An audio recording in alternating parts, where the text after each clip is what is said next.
하나님은 정말 존재할까? 이 질문은 신학에서 가장 중요한 질문입니다. 하나님이 정말 계신가? 이 질문에 어떻게 답하느냐에 따라 모든 것이 달라집니다. 이 문제에 대해 사람들은 오랫동안 고민해왔고 크게 두 가지 방법으로 접근했습니다. 인간의 이성으로 하나님을 증명하려는 시도, 그리고 성경이 이 문제를 어떻게 말하는지 살펴보는 방법. 오늘은 먼저 인간의 이성으로 하나님을 증명하려는 시도, 즉 합리적 유신론 논증에 대해 쉽게 설명해 보겠습니다. 1. 본체론적 논증. 완전한 존재는 반드시 존재한다. 이 주장은 중세 신학자 안셀무스와 데카르트 등이 주장했습니다.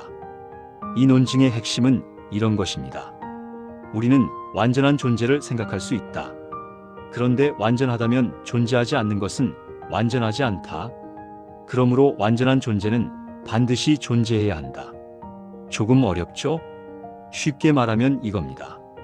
우리는 불완전한 인간인데도 완전한 하나님을 상상할 수 있습니다. 그렇다면 그 완전한 존재는 실제로 존재해야 하지 않겠느냐는 주장입니다. 2. 우주론적 논증. 모든 것에는 원인이 있다.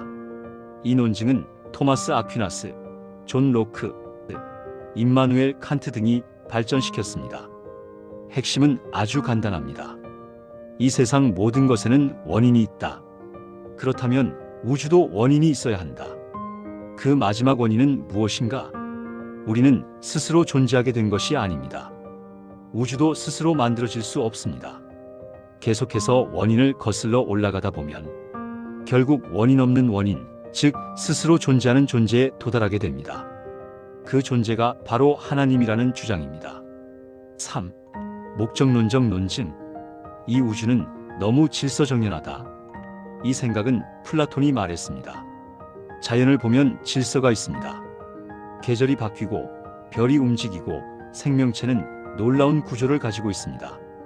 눈은 보기 위해 만들어진 것처럼 보이고 날개는 날기 위해 존재하는 것처럼 보입니다.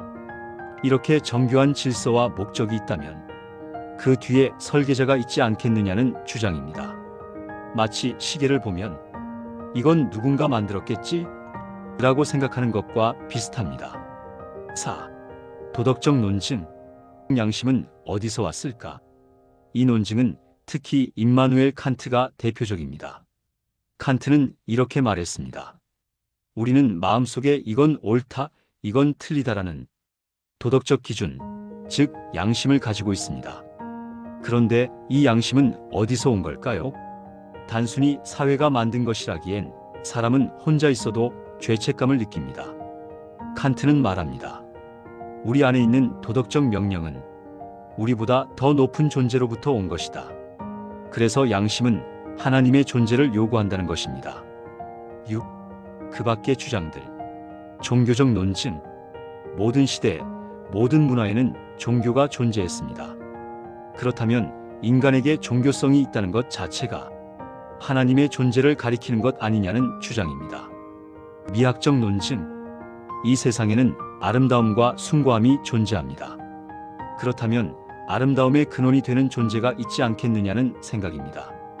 인간학적 논증. 인간은 자유, 도덕, 책임, 자아의식을 가지고 있습니다. 이런 인격적 특성은 인격적인 창조주가 있어야 설명된다는 주장입니다. 역사적 논증. 역사를 보면 완벽하지는 않지만 정의가 어느 정도 실현되는 방향으로 흘러가는 경향이 있습니다. 그렇다면 역사를 다스리는 존재가 있지 않겠느냐는 주장입니다. 그런데 이 논증들은 완벽할까요? 여기서 중요한 결론이 나옵니다. 이 모든 논증들은 하나님의 존재가 가능하다는 것을 말해줄 수는 있습니다. 하지만 하나님이 어떤 분인지, 우리와 어떤 관계를 맺으시는지, 무엇을 하시는지 이런 것까지는 말해주지 못합니다.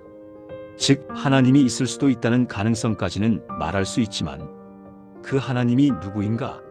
까지는 알려주지 못한다는 것입니다.